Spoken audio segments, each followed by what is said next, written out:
Assalamualaikum. Selamat datang di Mahabah Production. Saya Taufik Liwon dan di sini saya akan berbagi video mengenai kisah Rasulullah dan Waliullah. So stay tune. Jangan lupa komen, like, subscribe dan share ya. Semoga bermanfaat. Terima kasih.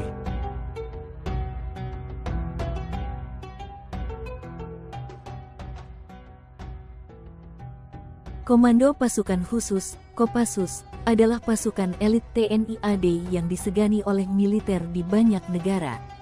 Sebagai pasukan elit, prajurit Kopassus menjadi andalan dan diterjunkan untuk menjaga keamanan di berbagai wilayah Indonesia.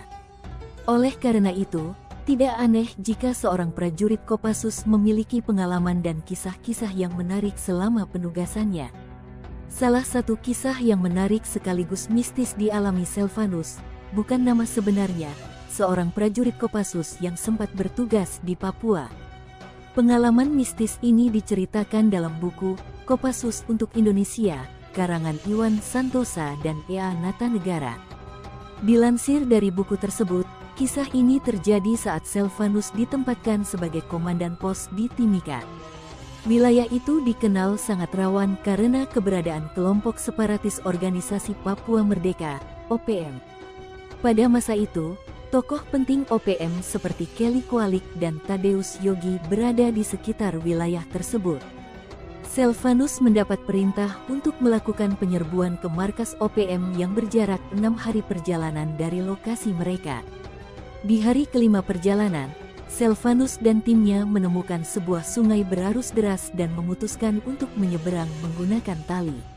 Kebetulan saya jago renang, jadi ketika saya lihat ada prajurit yang masuk ke pusaran air, saya juga ikut masuk dan menyelam, ujar Selvanus.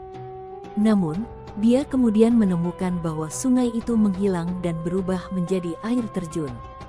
Sejumlah anggota timnya telah berhasil menyeberang, tetapi Selvanus dan seorang kopral hanyut. Mereka menepi di tengah hutan Papua yang berada di ketinggian 4.000 meter di atas permukaan laut dan berusaha mencari prajurit yang hanyut bersamanya. Sayangnya, mereka justru tersesat di hutan belantara. Di kepala saya harus mencari arah ke Timika untuk melapor ke komandan dan melanjutkan mencari anak buah yang hilang, tuturnya. Di hari ke-6, Selvanus sudah hampir kehilangan kesadaran. Dengan semua perlengkapannya hanyut, termasuk sepatunya, Selvanus mulai berhalusinasi. Hari ke-6 itu saya sudah melihat alam lain. Saya mulai mengobrol dan berkomunikasi. Mungkin itu hanya halusinasi saja, ujarnya.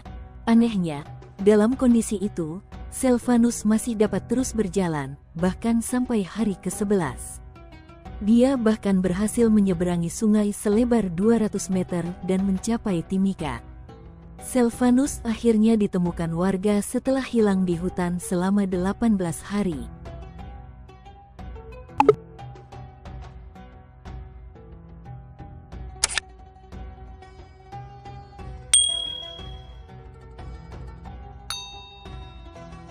Saat itu saya hanya tinggal tulang berbalut kulit, mata yang terus berputar liar, dan telapak kaki yang bengkak akibat tertancap potongan kayu. Dokter yang memeriksa saya saat itu menyatakan saya bebas dari penyakit malaria dan cacing tambang, kenangnya. Setelah dinyatakan sehat, Selvanus diundang oleh Pangdam Cendrawasih ke Jayapura untuk makan malam. Pada acara itu, Selvanus juga merasakan ada keanehan pada dirinya. Anehnya, makanan satu meja itu semua habis saya makan sendiri. Saya makan banyak begitu bukan balas dendam, tapi rupanya ada yang ikut, ujarnya. Menurutnya, selama tersesat di hutan selalu ada 3 orang yang menemaninya, yang dia duga adalah makhluk dari alam lain. Tiba-tiba saya ingat bahwa saya selama di hutan memang selalu ditemani 3 orang.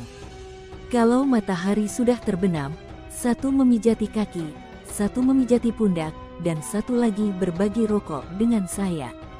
Alamnya sudah lain, tutup Selvanus.